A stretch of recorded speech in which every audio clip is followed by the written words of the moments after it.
Hello दोस्तों, आज हम पढ़ेंगे हाथी और दर्जी की कहानी। देखिए, बहुत समय पहले की बात है कि एक गांव में एक मंदिर था। उस मंदिर के पुजारी के पास एक हाथी था। हाथी मंदिर में आने वाले भक्तों का स्वागत करता था। गांव के सभी लोग हाथी से प्यार करते थे। मंदिर में पूजा अर्चना समाप्त हो जाने के पश्चात हाथी नहाने के लिए गांव के तालाब में जाता था और तालाब में डुबकी लगाता और नहाता था।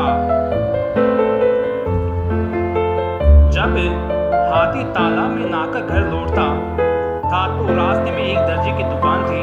हाथी हमेशा दर्जी की दुकान पर रुकता और दर्जी हाथी को एक केला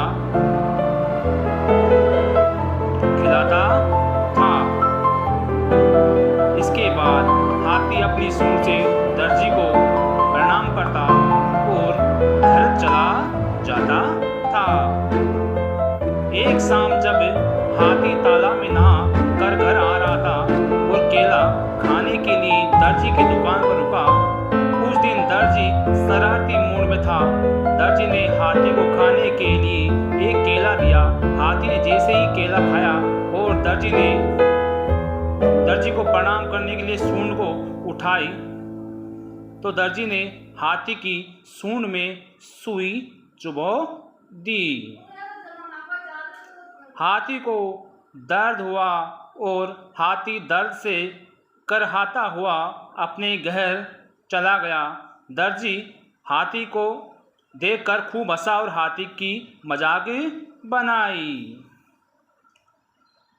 हमेशा की तरह दूसरे दिन भी हाथी तालाब पर नहाने के लिए गया और नहाकर लौटते वक्त रास्ते में एक कीचड़ के गड्ढे के पास रुका और हाथी ने अपनी सूंड को कीचड़ से भर लिया और दर्जी की दुकान पर आ गया।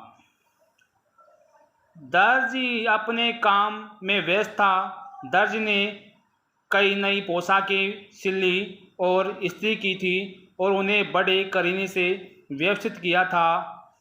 वह अपने काम को निहार रहा था।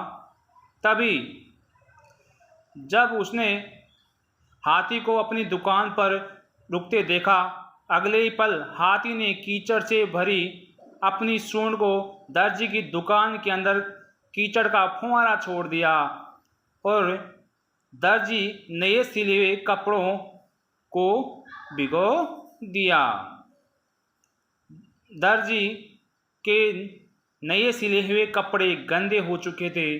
अब दर्जी को अपनी भूल का एहसास हो रहा था। उसने अपने हाथी से हाथ जोड़कर माफ़ी मांगी और कहा कि हाथी मित्र, आपने सही किया। मुझ जैसे व्यक्ति को इसी प्रकार समझ आती है।